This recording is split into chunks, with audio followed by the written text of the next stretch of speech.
Hello and welcome to Classic Book Reviews with David. In this video I'll be discussing And Then There Were None by Agatha Christie. It was first published in 1939 and Agatha Christie said of the novel that it was the most difficult of hers to write. But that struggle has paid off because it's gone on to sell over 100 million copies, making it not only Agatha Christie's best-selling novel, but it's the best-selling mystery novel of all time, and indeed it's one of the best-selling books of all time.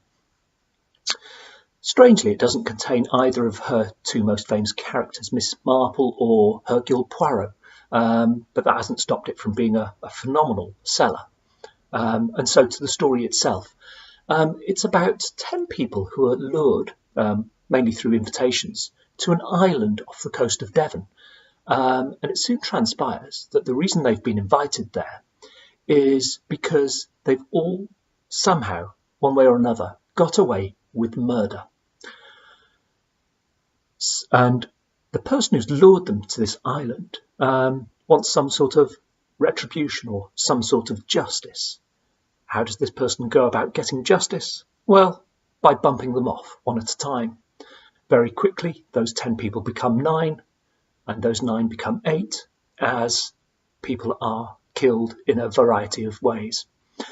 It's a very interesting book in that not only is it a mystery which you have to solve, Agatha Christie, with Agatha Christie's novels, I often try and sort of work out who the killer is. But with this one, I found it more interesting, whereas the number of people on the island dwindled. It was interesting to see how paranoid they got, if paranoid is the right word, how fearful they were, and that was gripping. They really, were fearful for their lives, and they'd sometimes shut themselves in rooms and stuff. And it was more like a thriller almost than a mystery or a detective novel, and that was very interesting and very enjoyable. When I first read this book about 3 years ago, I was a bit disappointed, perhaps because of the number of characters, making it a bit confusing to begin with, or perhaps my expectations were too high. I knew it had sold over 100 million copies. I knew it was her best-selling book, and I was a big fan of Poirot and Miss Marple, and I had very high expectations.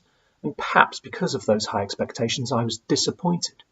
And had you asked me 3 years ago what I'd have given it out of 5, I'd probably said 3 stars or thereabouts. This time, though, I really enjoyed it. I enjoyed it much more than I did the first time. And without doubt, I think it's a 5-star book. I really think it is very, very good. Why the change? I'm not sure why. Perhaps I went in with lower expectations, but this time, every time I had to put down the book for one reason or another, all I wanted to do was pick it up again and carry on reading. So it's a really good book, well worth a read.